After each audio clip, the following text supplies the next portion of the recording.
Tayo po ay manalangin.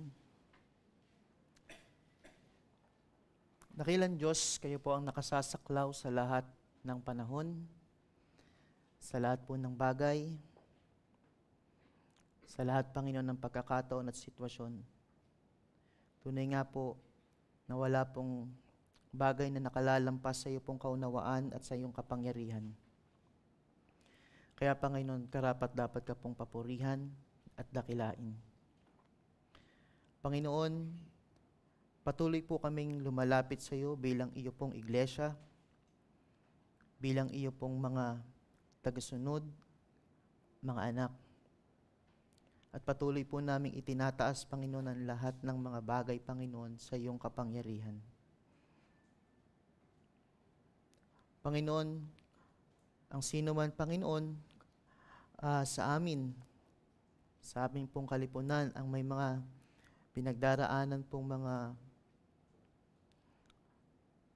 karamdaman, Panginoon, dalangin po namin na kayo po ang magbigay ng biyaya po sa kanila at umabot sa mga oras na ito. Kayo po ang patuloy na magbigay lakas po sa kanila upang sila po ay patuloy din naman na makasunod po sa iyo kahit nasa gitna, Panginoon, ng mga pinagdaraanan po nila. Salamat, Panginoon, sa mga kapatid na gumaling na nga rin po, Panginoon, sa karamdaman. Gayon din po sa lahat ng mga sino man, Panginoon, sa amin ng mga may paghihirap sa kabuhayan, Panginoon.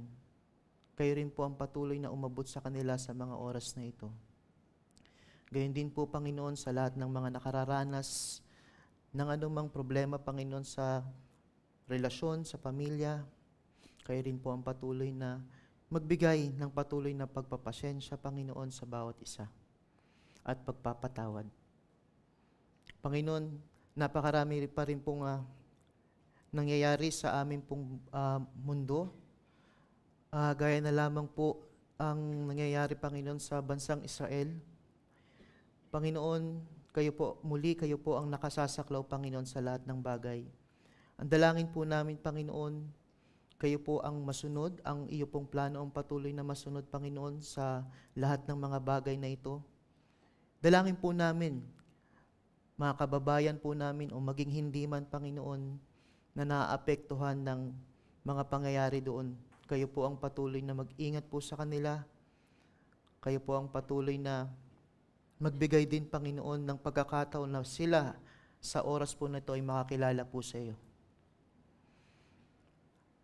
At sa wakas, Panginoon, ay dalangin po namin ang oras po na ito na aming pagtitipon sa hapong pong ito, Panginoon.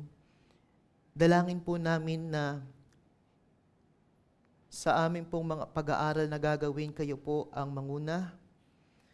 Hindi man namin po, Panginoon, lubusang maunawaan o maarok ang paghihirap ng Panginoong Hesus. Panginoon, tulungan niyo po kami na ang halimbawa niya ay amin pong tularan. Tulungan niyo po kami, Panginoon, na matutunang umasa po sa iyo at patuloy na ang kalooban mo, Panginoon, ang siyang amin pong hangarin. Sa iyo po ang papuri sa ngalan ng Panginoong Hesus. Amen. Magandang hapon po o isang mapagpalang hapon po sa ating lahat. Habang aking pong pinag-aaralan yung passage, ay napunta po ako dun sa, nakapanood po ako nung pinanood ko po yung dating ginawa nating series na nung parallel passage nito, na ating pag-aaralan sa Mateo. At sa aking pong pakikinig, na-real talk po ako nung nagtuturo.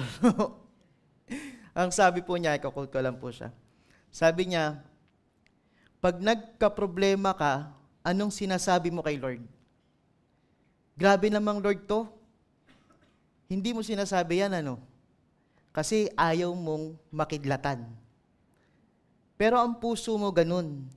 Nagtatampo ka. Di ka na nagba-Bible study. Wala nang Christian. Wala niyo po kung sino nagturo. Sasabihin ko sa inyo mamaya. But, kidding aside, hindi po ba karamihan po sa atin, malapit, kung hindi man yun, malapit sa ganoon yung ating pong mga pinagdaraanan o naiisip. kapag tayo po ay dumadaan sa mahihirap na sitwasyon ng buhay po natin, sa pagkakasakit, kawalan ng kabuhayan, o maging mga kamag-anak, mahal sa buhay na hindi nananampalataya. Hindi po ba sa kaibuturan ng ating mga puso, no? Kung magiging totoo lang po tayo, hindi po ba kadalasan or kung minsan nagtatanong po tayo, bakit Diyos? Or kung minsan umaabot pa tayo sa pagsisi sa Diyos. Nalilito po tayo at dahil doon sa mga sitwasyong ganun at dahil doon tayo po ay kumikilos sa ating sariling kagustuhan. At kung minsan hindi na po natin gusto pang hanapin o magpasakop sa kalooban ng Diyos. Sigurado po ako sa oras po na ito, meron po tayong problema. Nandito po ba ang problema nyo? Huwag nyo pong tingnan. Baka katabi nyo po, huwag nyo po kayong pagpahalata. Joke din po yan nung nagturo. Sa oras po na ito, sa ating pagpapatuloy sa Lucas, makikita po natin isa sa pinaka-importanting yugto sa buhay ng ating tagapagligtas. Nerve-wracking, intensity 10 na sitwasyon ng buhay ng Panginoong Hesus. Makikita po natin kung paano niya nilabanan ang tukso at nanatili po siyang nakatuon sa paggawa ng kalooban ng Ama. Maaari niyo po kayong anyayahang tumayo at basahin po natin ang ating mga talata. Lucas, Kabanata 22, mga talatang 39 hanggang 46. Ito po ang sinasabi, at siya'y lumabas at pumaroon, gaya ng kanyang nakaugalian, sa bundok ng mga olibo, at sumunod naman sa kanya ang mga alagad. Nang siya'y dumating sa puok na iyon, ay sinabi niya sa kanila, manalangin kayo upang hindi kayo pumasok sa panahon ng pagsubok. Siya'y humiwalay sa kanila na may agwat na isang pukol ng bato. Siya'y lumuhod at nanalangin, Ama, kung ibig mo, ilayo mo sa akin ang kopang ito, gayon may huwag ang kalooban ko ang mangyari kundi ang sa iyo. Nagpakita sa kanya ang isang anghel na mula sa langit na nagpalakas sa kanya. Sa kanyang matinding paghihirap ay nanalangin siya ng higit na taimtim. At ang kanyang pawis ay naging gaya ng malalaking patak ng dugo na tumutulo sa lupa. Pagtayo niya mula sa pananalangin, lumapit siya sa mga lagat at naratnan silang natutulog dahil sa kalungkutan. At sinabi sa kanila, bakit kayo natutulog? Bumangon kayo at manalangin upang hindi kayo pumasok sa tukso. Maaari na po tayong makaupo. Ang pamagat po ng ating pag-aaral ngayon, huwag ang kalooban ko ang mangyari kundi ang sayo. Madali po dahil nandun po sa talata. Dalawang bahagi lamang po pananalangin sa gitna ng paghihirap. Ito po ay ang halimbawa na dapat po nating gayahin. Ikalawa naman po, pagtulog sa gitna ng kalungkutan, ang halimbawang hindi natin dapat gayahin. Konting background lang po sa ating pag-aaral ngayon. Habang sa kanyang soberanya, sa kapangyarihan ng Panginoong Hesus, ay kanya pong iniayos yung lugar na kung saan kinain po nila ang hapon ng Pampaskwa, at doon sa pagkain po noon ay kanya po itong binago mula sa hapon ng Pampaskwa, ay ito nga po ay naging banal na hapunan ng Panginoon o yung Lord's Supper. Pagkatapos po noon sa ating pong pag-aaral, tinalakay din po natin na tinuruan sila ng Panginoong Hesus patungkol sa tunay na kadakilaan sa kanyang kaharian, pagpapakumbaba at paglilingkod. Natutunan din po natin na bagamat po tayo ay nagkukulang, hindi nananatiling tapat, ang ating pong Panginoong Hesus ay nananatili pong tapat at siya po ang nag-iingat sa atin upang hindi po tayo tuluyang lumayo sa Kanya. At kaya sa nakaraang pong pag-aaral, ang mga conflict, sinabi ng Panginoong Hesus o yung mga nag-warn po siya sa Kanyang mga alagad kung ano mangyayari.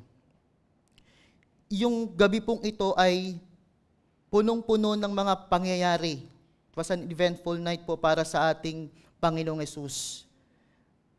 Habang kanilang tinapos na nga po yung hapunang Pangpaskwa, umawit po sila ng salmo at pagkatapos po noon, mas lalo pang magiging intense ang mga susunod na pangyayari.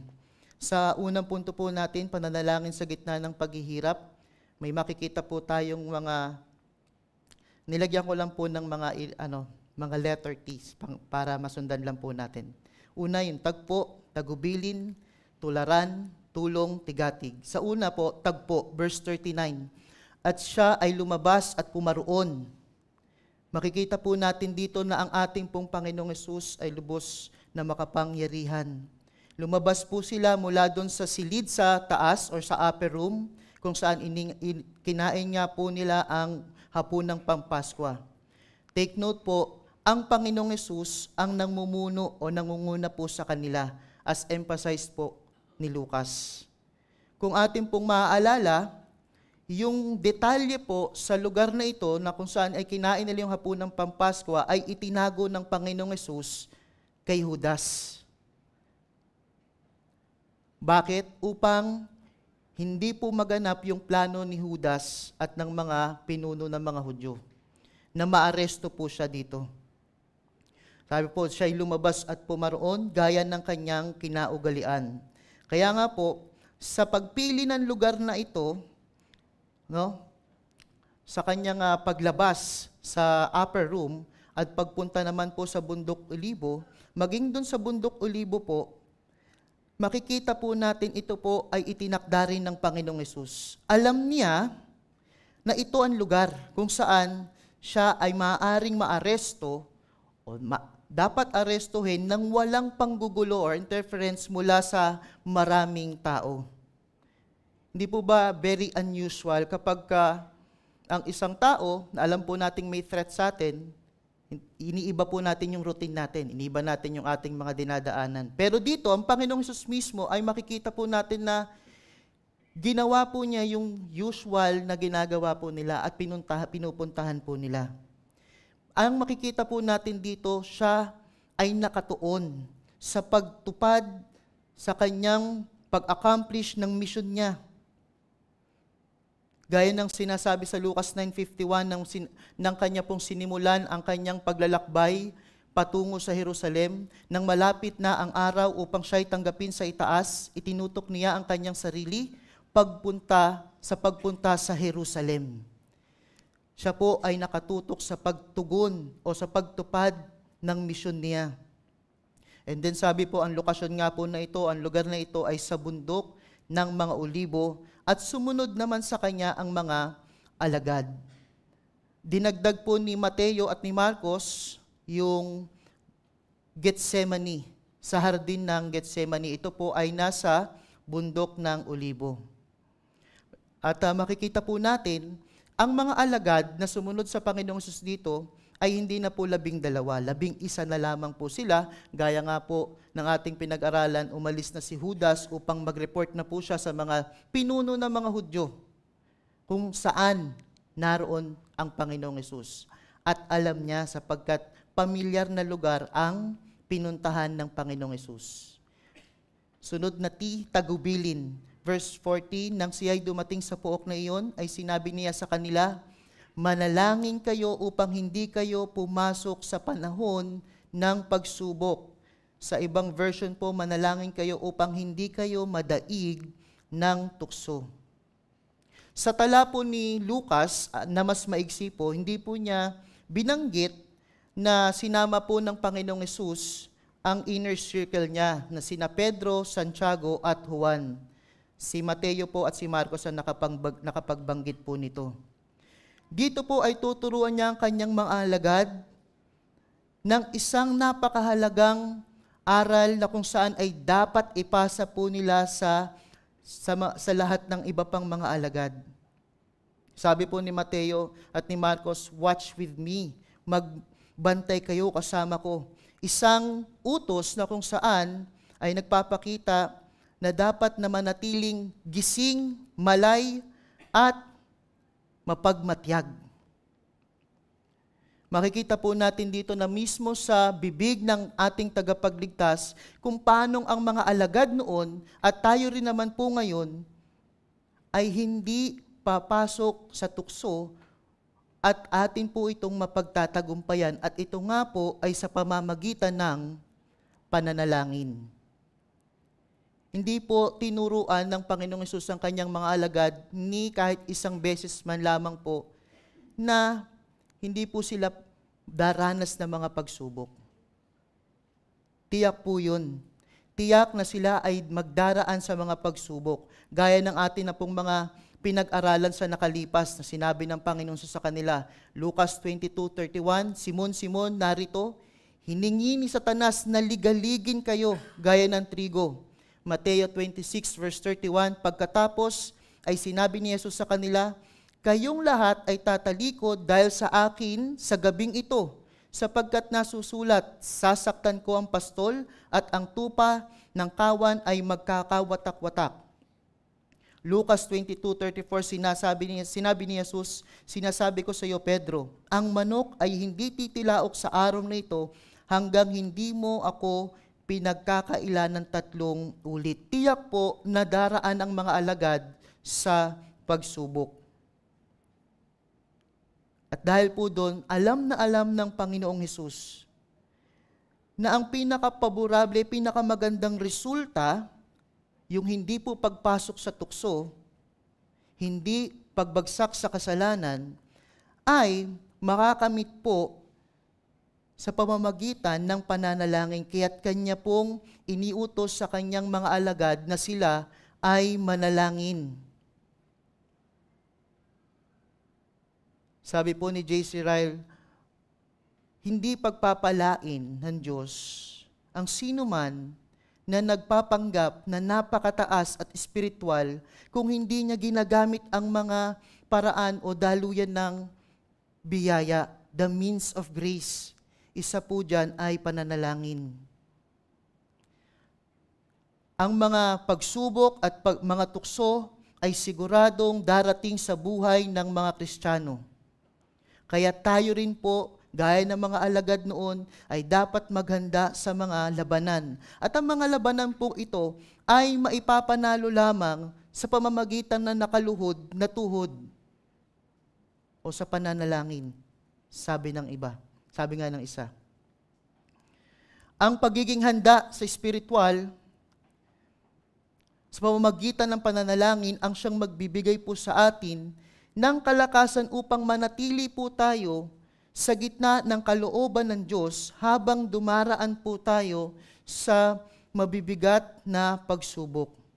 Yes, totoo po na ang Diyos ay lubos na makapangyarihan, or God is sovereign.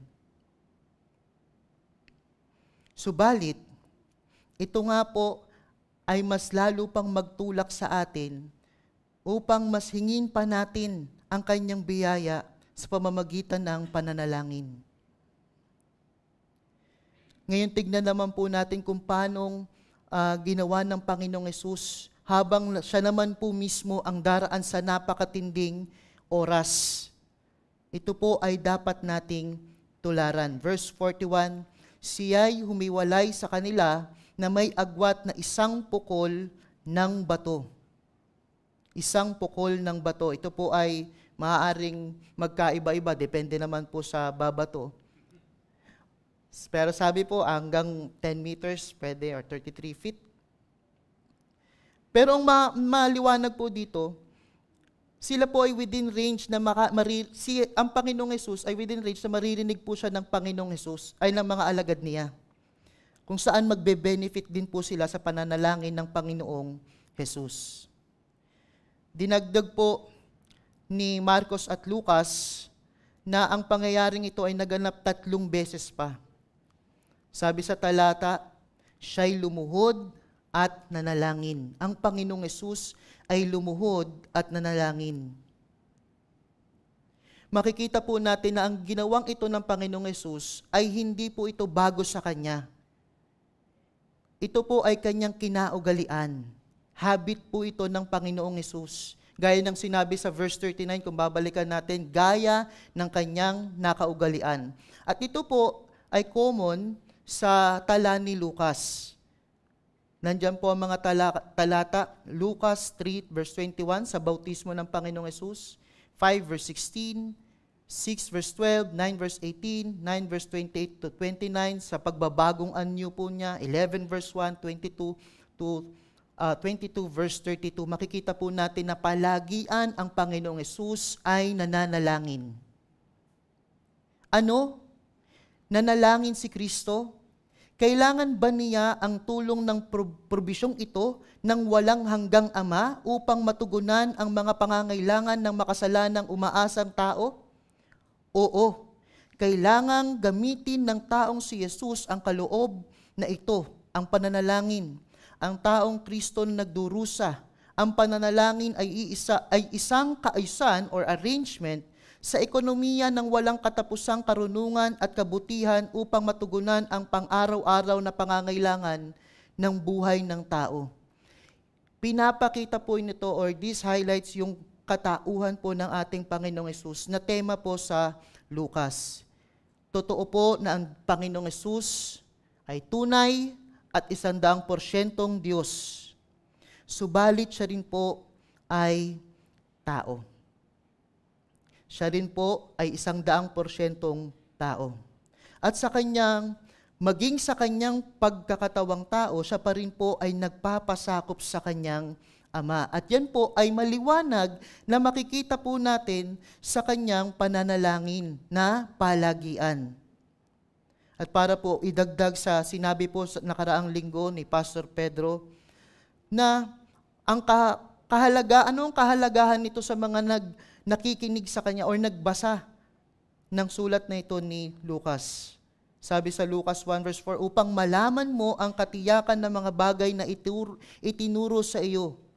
Ang salaysay patungkol sa pagiging tao ng Panginoong Hesus ay makatutulong sa mga Kristiyano noon kay Teopilo na maging tumpak at tiyak ang kanyang kaalaman patungkol sa Panginoong Hesus na siya nga ay Diyos na nagkatawang tao.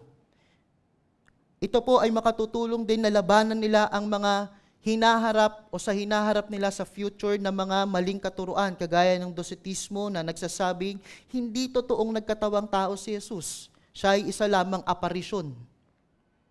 Subalit, maliban po doon, binibigyan po tayo nito ngayon ng malinaw na larawan at halimbawa, tularan, kung paanong dinaanan ng Panginoong Hesus ang paghihirap, ang pagdurusa, ang pagsubok, ang tukso.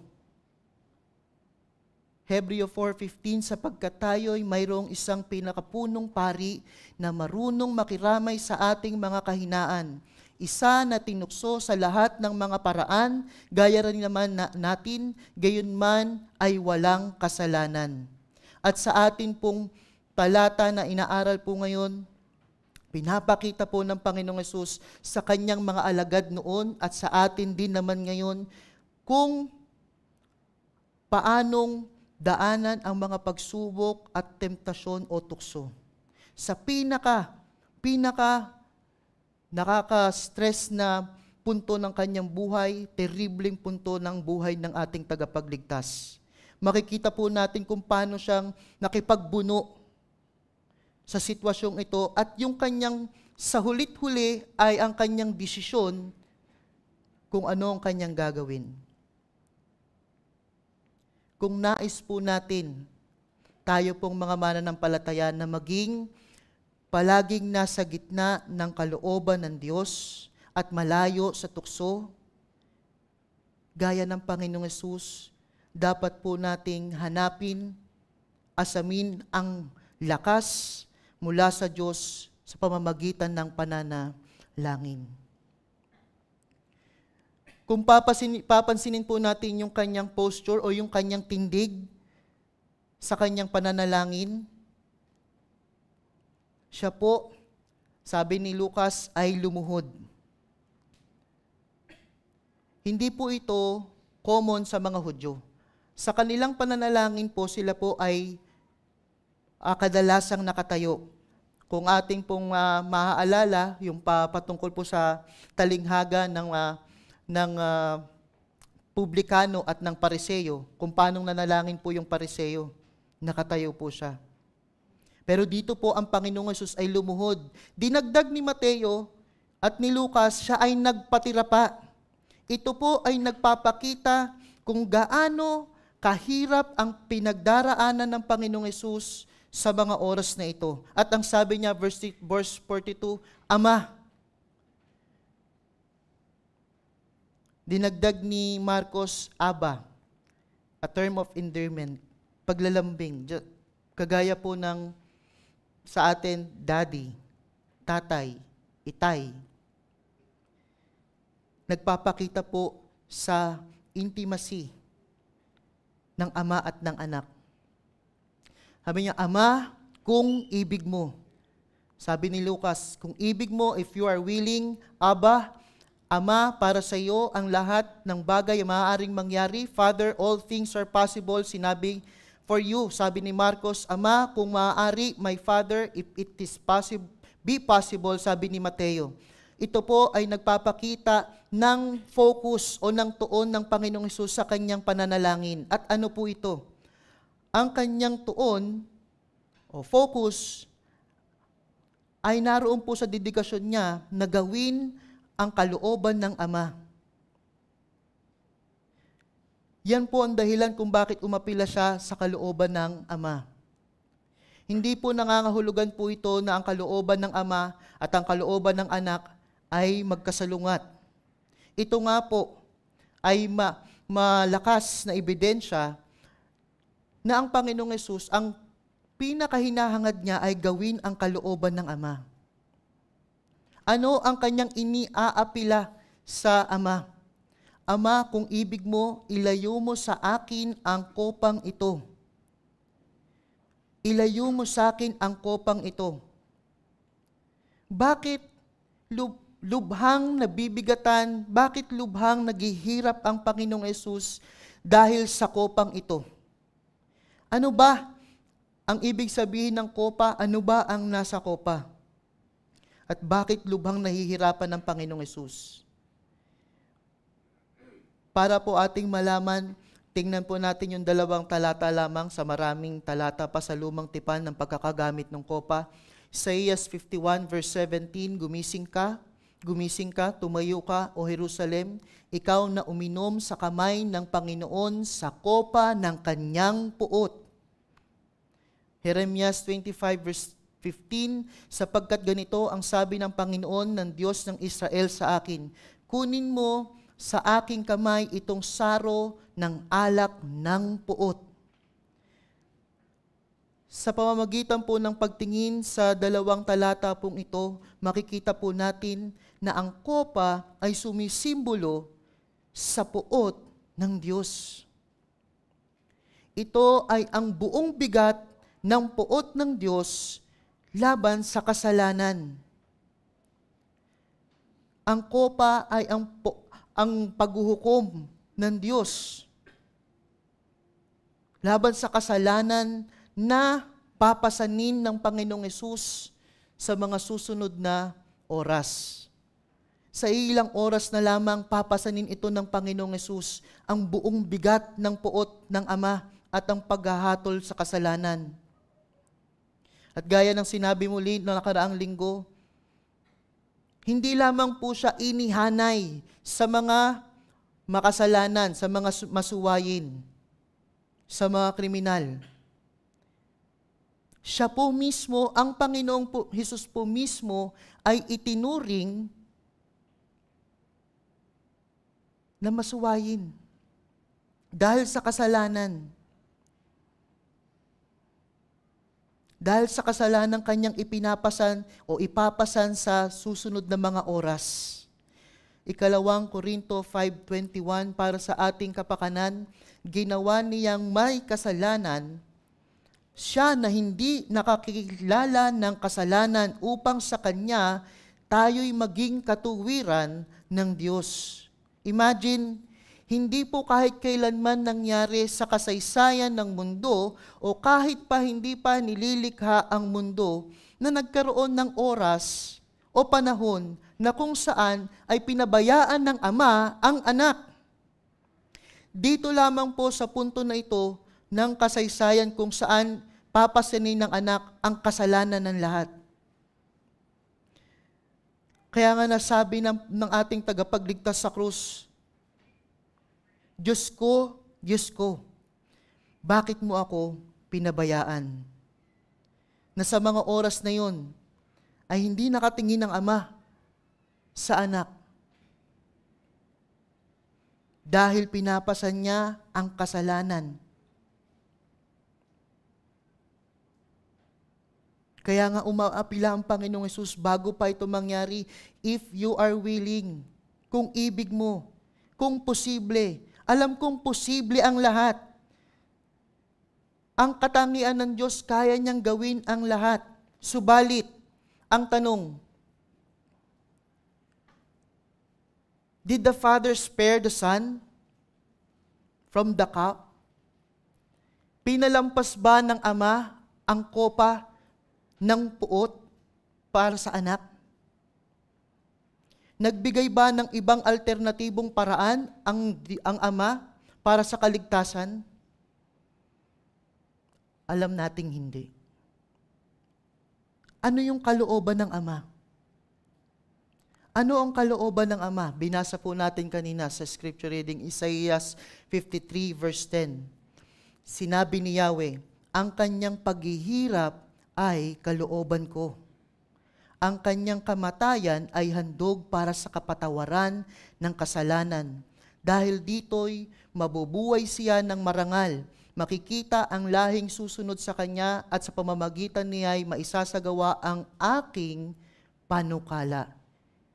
Sa ibang translation, kinalugdan o ikinalugod ng Ama ang nangyari sa anak. Lahat ng paghihirap na binanggit kanina po sa ating scripture reading sa Isaiah 53, yun po ay kalooban ng Ama. Lahat ng paghihirap. Time out. Marami po sa atin, ang mindset po natin pag nagpe-pray po tayo, or naglilingkod po tayo, nagsiserve po tayo. Kapag naglilingkod ako, nagsiserve ako, lahat ng bagay ay magiging maganda. Magiging maayos. Ayon sa ating pabor sa atin. Pero hindi po yun ang nangyari sa kaso na ito. Si Jesus mismo ay nakiusap, nanalangin sa Ama, subalit ang kalooban ng Ama ang patuloy na naig.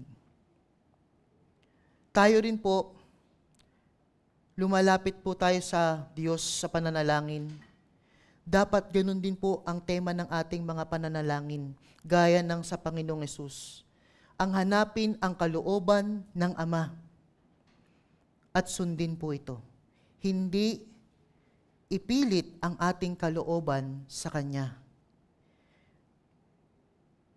We must seek God's will and not impose ours to Him. Ano na siya'y umapila sa Ama, ngunit ano yung pinaka gagawin o desisyon niya sa dulo? Ang kanyang resolve. Sabi po sa dulo ng talatang 42, gayunmay, wag ang kalooban ko ang mangyari kundi ang sayo. Kahit na kasuklam-suklam sa anak ang kopa ng puot na ibabagsak sa kanya, kanya po itong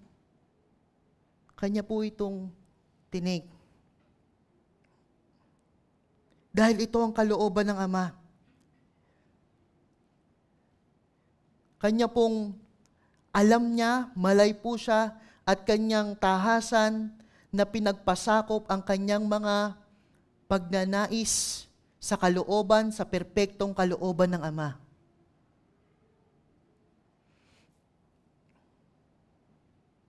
Pinapakita lamang po nito na ang ating Panginoong Hesus ay talagang dedicated po siya sa pagsunod sa kalooban ng kanyang Ama. At ito po ang pinakadakilang halimbawa ng bawat isa po sa atin. Ito po ang pinakadakilang halimbawa ng bawat isa sa atin na buong puso po tayo at lubusan na magpasakop sa kalooban ng Diyos kahit pa tayo ay dumaraan sa matitinding pagsubok.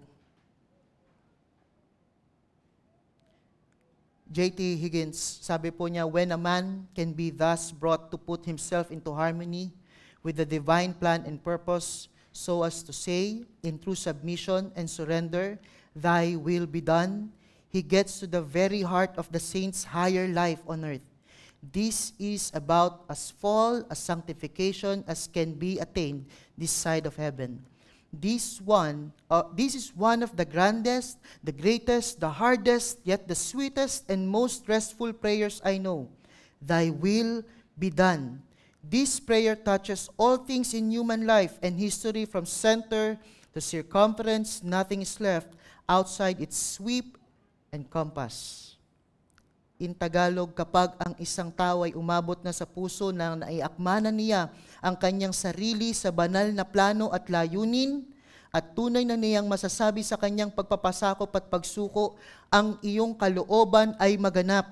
Siya ay nakarating na sa pinakapuso ng makalangit na pamumuhay sa lupa. Ito na ang pinakarurok ng pagpapasakop at pagbabanal habang nasa lupa. Ito ang isa sa mga pinakamaganda, pinakadakila at pinakamahirap, subalit ang pinakamatamis at pinakanagdudulot ng kapayapaan na panalangin na alam ko. Mangyari nawa ang iyong kalooban. Ang panalangin ito ay sumasaklaw sa lahat ng bagay, sa buhay at kasaysayan ng tao mula sa sentro hanggang sa paligid, walang hindi nito nasasaklawan. Yan po ang panalangin na dapat po nating tularan o gayahin. Yan po ang pag-uugali na dapat nating sundan. Na palagi ang po nating hanapin ang kalooban ng Ama. Kahit na sa mahihirap na sitwasyon. Binago ba ng Ama ang kanyang sitwasyon ng Panginoong Hesus? Hindi po. Verse 43, tulong. Nagpakita sa kanya ang isang anghel na mula sa langit na nagpalakas sa kanya. The Father, ang Ama po, hindi niya binago ang sitwasyon ng Panginoong Hesus. Subalit tumugon po siya sa dalangin ng Ama.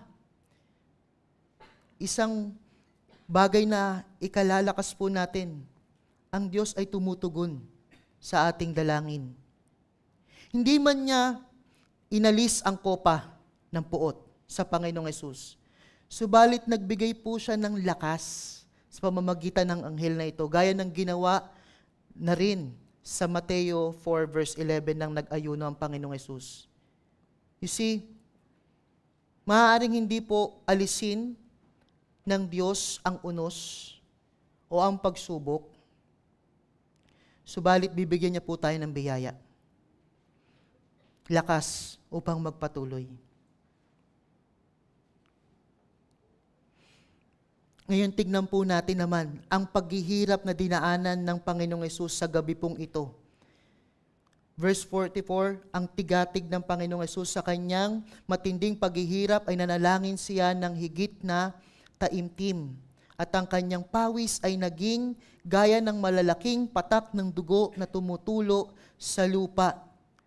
Dinagdag po ni Mateo, malungkot at bagabag sa verse 37. Mabigatang lubha naman sa verse 38 or lubhang nalulungkot. Perilupos, kung saan nagmula po yung salitang periphery or peripheral, paligid or surrounding. Ang Panginoon ay napuno at napaligiran ng lubhang kapigatian at pagsubok na umabot na nga po sa punto na halos ikamatay na niya ito. Posible po na ikamatay talaga ng isang tao ang lubhang stress, ang lubha pong pagkapighati. Doktor po yung nagsulat, si Dr. Lucas. Kaya ito po yung kanyang comment dun sa pinagdaraanan ng Panginoong Hesus na ito. Sabi po, muli, at ang kanyang pawis ay naging gaya ng malaking patak ng dugo na tumutulo sa lupa. Ito po isang medical na kondisyon na kung saan ay dulot ng matinding stress or kapighatian. Ang tawag po, hematidrosis. Sorry, ilang beses ko pinaktis po yun eh. Pero, ang ibig sabihin lang po, ito yung paglabas ng dugo sa kasama ng pawis. Muli, ito ay maaaring dulot ng stress, matinding stress or physical strain. Ang nangyayari po, pumuputok or nag-expand yung mga ugat sa loob, pumuputok at humahalo yung dugo sa pawis, kaya lumalabas. Napakatindi. Sabi po kaninang umaga, by the way, very rare na nangyayari po sa mga tao.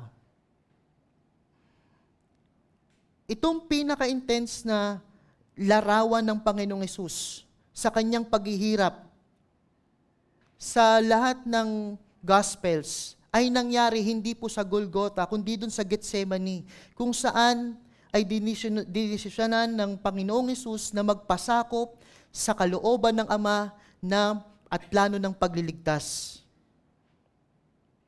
At ito nga po ay dulot ng kopa, ang kopa ng puot ng Ama, na sa mga iilang oras na lamang ay kanya nang papasanin ang kasalanan at mararanasan ang puot na ito.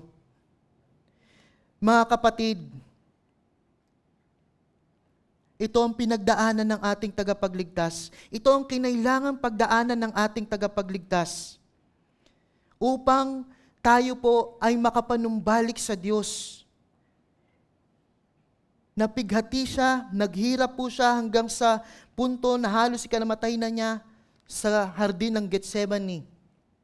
Wala pong ibang paraan ang binigay sa kanya ng kaligtasan. Alam po ng Panginoong Hesus na ito ang kalooban ng Ama. At ito lamang ang natatanging ibinigay at itinakda ng Ama para sa ikapagpapatawad ng ating mga kasalanan, ang kanyang pagpapasan ng ating kasalanan at pagbabayad nito sa krus. Kaya siya ay nagpasakop sa kalooban ng Ama kahit po matinding hirap ang kanyang pinagdaanan. Kung nagdududa ka pa rin sa pag-ibig ng Diyos o ng tagapagligtas po natin, isama mo po ito sa napakarami at nag-uumapaw na ebidensya ng kanyang pagmamahal. Ang gabing ito na pinagdaanan ng Panginoong Hesus. Isama mo po ito. Ikalawang punto, pagtulog sa gitna ng kalungkutan. Muli ito yung halimbawang hindi natin dapat tularan. Verse 45, isang tina lang po, tulog. Pagtayo niya mula sa panalangin, lumapit siya sa mga alagad at naratnan silang natutulog dahil sa kalungkutan. Sinabi sa kanila, bakit kayo natutulog? Sa halip na sundin ang utos ng Panginoong Hesus sa kanila na manalangin, ang mga alagad ay natulog. Muli, bilang doktor si Lucas, meron po siyang comment muli kung bakit natulog o nakatulugan ng mga alagad yung sitwasyon. At yun po ay dahil sa kalungkutan. Sa kalungkutan na kanilang pinagdaraanan. But, bakit po sila nalulungkot sa oras na ito? Bakit ba sila nalulungkot? Ang dami pong dahilan. Gaya na lang ng sinabi ng Panginoong Hesus sa mga naunang mga talata, sa mga mas maaga pang nangyari dito. Siya ay aarestuhin at siya ay mamamatay. Ang mga alagad ay magkakalat. Iiwanan nila ang Panginoong Hesus. Si Pedro ipagkakanulo niya ang Panginoong Hesus. Parehong ang mga alagad at ang Panginoong Hesus ay dumaraan sa napakatinding paghihirap sa gabing ito. Pero meron po silang magkaibang tugon. Meron po silang magkaibang ginawa. Ang Panginoong Hesus ay mas lalo pang hinangad ang kalooban ng Ama sa pamamagitan ng kanyang pananalangin, subalit ang mga alagad ay natulog. Hindi po ba palagi din po o ako lang po, ganito rin po ang nangyayari kapag dumaraan po tayo sa kalungkutan. Ang iba, hindi lang pagtulog. Sa mga gawain na nakapagbibigay kasiyahan or flesh gratifying na mga gawain. Nakuha ko lang po ito dun sa Sunday school teacher. Stress eating. Mga bisyo, wag po ako ang sisihin na. Sorry. Mga bisyo, social media, mobile and computer games, K-drama marathon. Hindi ko po sinasabing masama po yung mga yun. Pero nagbibigay kasiyahan or satisfaction po sila sa ating laman. At hinahatak po tayong papalayo sa kalooban ng Ama kaysa sa papalapit. And they potentiate sin. Nagbibigay po sila nagtutulak sila sa atin sa kasalanan. Yung ginawa po ng mga alagad na sila po ay natulog, ito po ay isa din sa dahilan kung bakit ganun po ang kanilang naging ginawa sa mga susunod na talata. Nataranta po sila at bumagsak. Sa susunod po makikita po natin yan kung ano po yung ginawa ng mga alagad. At alam naman po natin na sila ay nangalat. Yung isa, si Pedro, tapyas or tumaga. Yun po ang naging resulta. Kaya nga sabi ng Panginoon sa kanila, verse 46, muli sinabi sa kanila, bakit kayo natutulog? Bumangon kayo at manalangin upang hindi kayo pumasok sa tukso. Binibigyang diin ng pag-uulit ng Panginoong Hesus ang kautusan na binigay niya. Ang kahalagahan na tayo po, o yung mga alagad at tayo na rin ngayon, ay manalangin upang hindi po tayo pumasok sa tukso. Sa pagwawakas, may quote lang po ako. Prayer lays bare the human heart. By our very own. Pinapakita po ng ating pananalangin, ang laman ng ating mga dalangin, ang nilalaman ng ating mga puso. Ang estado ng ating spiritualidad.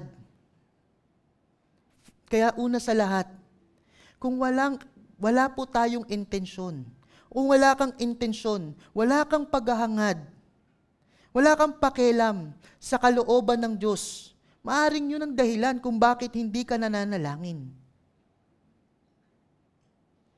Kapatid, kung gano'n ang ating kalalagayan ngayon, naroon pa po tayo, kasama pa po tayo sa puot ng Diyos, sa makakaranas ng puot ng Diyos. And this is an appeal. Huwag mo pong sayangin ang pag-upo mo po dyan sa oras na ito. Isuko po natin ang ating buhay, ang ating kalooban sa Kanya na nagbigay, nagbata, nagpasan ng ating mga kasalanan at binigay ang buhay niya para mabayaran ng ating mga kasalanan.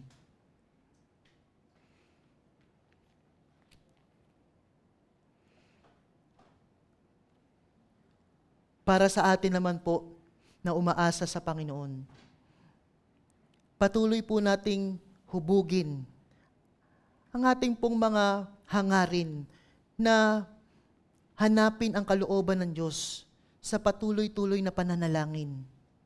Upang sa gayon, kahit po tayo ay dumaan sa anumang bigat na pagsubok, ay makita, mabatid po natin kung ano ang mabuti at perpekto, ganap na kalooban ng Diyos.